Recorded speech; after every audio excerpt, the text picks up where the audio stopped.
जय श्री राम दोस्तों, कैसे हैं आप सब। उम्मीद करता हूँ स्वस्थ होंगे, मस्त होंगे। मैं आपका डेयरी फार्मर दोस्त मधुसूदन हाजिर है फिर से नई और सही जानकारी के साथ। जो डेयरी फार्मिंग की जो जानकारी है, रोज़ाना हम डेली रूटीन और डेयरी फार्मिंग से संबंधित जानकारी शेयर करते रहते हैं। जैसा कि इस वक्त बज रहे हैं लगभग 4:30 शाम के, और आप देख सकते हैं हमारे सारे पशु जो खुली पर बंधे हुए हैं फीडिंग कर रहे थे। तो अभी सारे पशुओं ने फीडिंग कर ली है, यानी कि 2 बजे हम इनको फीडिंग करवाते हैं। तो सारे पशु फीडिंग कर चुके हैं। अब इनका करना है मिल्किंग। तो लगभग 10 से 12 मिनट बाद हम मिल्किंग करना शुरू कर देंगे। तो जैसा कि हमारे सारे पशु कुछ बैठ गए हैं, कुछ खड़े हैं और कुछ फीड खा रहे हैं और कुछ नहीं खा रहे हैं। तो आज का जो वीडियो है हम शेयर करने वाले हैं जानकारी जो है कि डेयरी फार्मिंग करें या ना करें, डेयरी फार्मिंग में प्रॉफिट है या नहीं।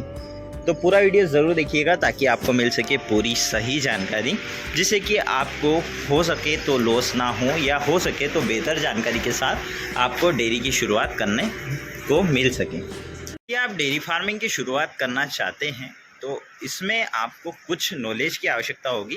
काफ़ी अच्छा व्यवसाय है, क्योंकि हमें प्रोडक्ट सेलिंग नहीं करना होता है, कस्टमर ढूंढने नहीं होते हैं, तो ऑटोमेटिकली सारा कुछ हो जाता है। थोड़ी सी मेहनत, थोड़ा सा मैनेजमेंट, थोड़ी सी नॉलेज के साथ में आप डेयरी की शुरुआत कर सकते हैं और अच्छा खासा इनकम जनरेट कर सकते हैं। तो क्या है वह जानकारी, क्या आपको ध्यान रखना होगा, तो जानेंगे पूरे वीडियो के माध्यम से। वीडियो को पूरा देखिएगा, चैनल को सब्सक्राइब, वीडियो को शेयर, लाइक ज़रूर करिएगा। तो चर्चा शुरू करते हैं हमारे आज की कि डेयरी फार्मिंग यदि आप शुरू करना चाहते हैं और आपको ज़ीरो एक्सपीरियंस है, तो सबसे पहले आप कुछ नॉलेज कलेक्ट करिए, यानी कि कुछ जो गायों के बारे में जानकारी है वह एकत्रित करिए। अपने नज़दीकी डेयरी फार्म विज़िट करिए। हो सके तो आप कुछ वेटनरी डॉक्टर से मिल सकते हैं। तो यदि आप वेटनरी डॉक्टर से मिल सके और डेयरी फार्म घूम सके, तो यदि छोटे छोटे भी डेयरी फार्म घूमते हैं 10-20 गाय का, या 2 गाय, 5 गाय, 10 गाय, तो आप घूम सके तो बेहतर नॉलेज जो फार्मर हैं उनसे ले सके। यदि आप उन फार्मर के पास जाते हैं जो केवल सेल परचेस का काम करते हैं, तो हो सके तो आपको नहीं जाना चाहिए, क्योंकि बेहतर नॉलेज वह नहीं दे पाएंगे, क्योंकि उनको सेलिंग का काम होता है। इसीलिए वह कहेंगे कि आप डेयरी फार्मिंग शुरू कर दीजिए। तो कई बार होता यह है कि डेयरी शुरू हम कर लेते हैं, मिनिमम इन्वेस्टमेंट के साथ भी कर लेते हैं, तो कुछ समय बाद, लगभग 2 महीने बाद हमें लगता है कि नहीं करना चाहिए, तो हम वापस से उन गाय को सेल करते हैं, तो काफ़ी नुकसान हमें हो जाता है। यदि आप शुरुआत करना ही चाहते हैं तो एक गाय खरीद लीजिए, उसके बाद में आप उस गाय को संभालिए, लगभग 2 से 3 महीने संभालिए, क्योंकि शुरुआत में मिल्किंग काफ़ी अच्छा करती हैं गाय। तो हो सके तो कहीं बार बीमारी की वजह से, कहीं बार मौसम की वजह से, कहीं बार फीड की वजह से और कहीं बार मैनेजमेंट की वजह से, तो जो डेयरी फार्मिंग में लॉस होना चालू हो जाता है, तो वहाँ हमें लगता है कि कहीं ना कहीं डेयरी फार्मिंग नहीं करना चाहिए था। तो इसी प्रकार से लॉस काफ़ी होता है, तो हमें काफ़ी परेशानी आती है और हम एक नेगेटिविटी हमारे मन में लेकर चलना शुरू कर देते हैं। तो बात करें कि हमें क्या प्रॉफिट हो रहा है या नहीं, तो अभी हमारी गाय एक के बाद एक ड्राई होने वाली है, इसीलिए मिल्किंग अभी काफ़ी कम हो चुकी है, परंतु हम फीड प्रॉपर दे रहे हैं सारे पशुओं को।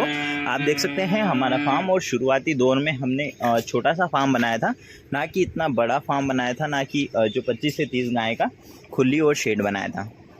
तो यह हम धीरे धीरे बनाते गए। आप देख सकते हैं यहाँ से खुली स्टार्ट होती हैं, तो वहाँ पर हमारी 11 गाय बंदी है, तो लगभग 12 से 13 गाय इतने जो खाली जगह है उसमें आ सकती हैं। फर्श भी हमने सीसी करवा रखा है और धीरे धीरे मॉडिफिकेशन करते जा रहे हैं। यदि आप शुरुआत करना ही चाहते हैं तो पहले तो आपको अच्छा नॉलेज लेना होगा फीड के बारे में, कुछ मेडिसिन के बारे में, कुछ गायों के बारे में।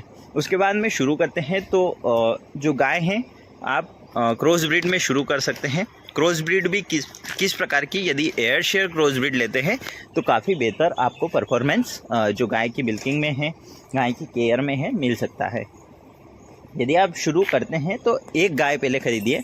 यदि आप एचएफ भी खरीदते हैं तो सर्दी के मौसम में आप खरीदिए, जिससे कि आपको बेहतर जो रिज़ल्ट हैं वह गाय आपको दे सके। तो यदि आप एक गाय खरीदते हैं, मेडिसिन आप प्रॉपर रखते हैं, तो कुछ समय बाद आपको ऐसा लगता है कि कहीं ना कहीं बेनिफिट हमें मिल रहा है। यदि आप एक गाय खरीदेंगे, दूध आप सप्लाई करेंगे, तो हो सके आपको 30 रुपये लीटर जो दूध का दाम मिले। यदि लोकल में हम सप्लाई करते हैं तो काफ़ी अच्छा दाम मिल सकता है। यदि आपको 30 रुपये भी मिलता है तो बेनिफिट तो होता ही है, हो सके तो थोड़ा बहुत कम होगा, परंतु मैनेजमेंट के साथ साथ आपका जो फीड है, कम फीड में ज़्यादा मिल्किंग करें, ऐसा फीड आप बनाएं और पशु की केयर करें। यदि हम माने कि प्राइस हमें ज़्यादा कैसे मिले, तो जब हमारे पास ज़्यादा गाय होती हैं, ज़्यादा दूध होता है, तो ओबियसली प्राइस हमें धीरे धीरे इंक्रीज़ करते रहते हैं और ज़्यादा मिलना शुरू हो जाता है। इसी प्रकार से आप एक गाय खरीदिए, 2 महीने आप उसका केयर करिए, उसका जो मिल्किंग है वह करिए, उसका जो ट्रीटमेंट है वह करिए। उसके बाद में धीरे धीरे एक के बाद एक गाय खरीदिए, जिससे कि आपको धीरे धीरे बेनिफिट होना चालू हो जाएगा और आपको बेहतर जो एक्सपीरियंस है वह हो जाएगा। तो आप कोई सी भी गाय खरीदने जाएंगे तो आपको कोई दिक्कत नहीं होगी और आप बेहतर गाय खरीद पाएंगे, बेहतर डिसीज़न आप डेयरी फार्म से संबंधित ले पाएंगे। तो जो काफ है वह भी आप ध्यान दीजिए कि काफ पर भी आप ध्यान दें और अच्छे काफ पाल सके, जिससे कि आपका जो डेयरी फार्म है लगभग 2 से 4 गाय यदि आप ले लेते हैं और काफ अच्छे से मैनेज करते हैं, काफ आप हो सके तो ख़रीद लीजिए, हो सके तो 2-4 काफ आपके फार्म पर हों, उन्हीं काफ को अच्छे से मेंटेन करिए, जिससे कि आपके जो काफ हैं बेहतर मैनेज हो जाएंगे। उसके बाद में वह लगभग 2 साल में प्रेग्नेंट भी हो जाएंगे और लगभग जन्ने को आ जाएंगे 2.5 से 3 साल के आसपास। तो यदि आपके जो काफ हैं वह अच्छे से पाल लेते हैं, आप अच्छे से मैनेज कर लेते हैं, तो काफ़ी अच्छा बेनिफिट आपको देते हैं, क्योंकि यहाँ का जो जन्म होता है आपके फार्म का, आपके गांव का, आपके शहर का वातावरण उन्हें सूट करता है और काफ़ी बेहतर वह मिल्किंग करते हैं और बीमार कम होते हैं। आपने सुना होगा कि एचएफ गाय ज़्यादा बीमार होती हैं, तो वह क्या कारण है? यदि आपके फार्म की शुरुआत गर्मी में होती है तो एचएफ गाय ज़्यादा बीमार होगी।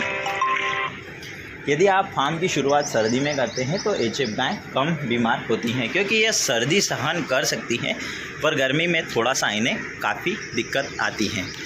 इसी प्रकार से जब 1 साल हमारे फार्म पर हो जाता है किसी गाय को, यानी कि सर्दी से अगली सर्दी आ जाती है, तो उसके बाद में बीमार होना कम हो जाता है। कई बार होता यह है कि 6 महीने में ही लगभग बाहर से यदि गाय खरीदते हैं तो 40-42 दिन आपको उसका अच्छे से केयर करना होता है। 40-42 दिन यदि बीमार नहीं होती हैं तो उसके बाद बीमारी के चांसेस काफ़ी कम हो जाते हैं। और भी हम वीडियो शेयर करने वाले हैं कि हम बाहर से गाय परचेस करते हैं तो क्या हमें सावधानी रखनी है, क्या उनकी केयर करना होती है, कितने दिन करना होती है और कौन से मौसम में हम गाय खरीदें। तो इसी जानकारी को पाने के लिए चैनल को सब्सक्राइब, वीडियो को शेयर, लाइक ज़रूर करें और रोज़ाना वीडियो देखते रहें ताकि बेहतर जानकारी आपको मिल सके। Thank you for watching. मिलते हैं अगले वीडियो में नई और सही जानकारी से।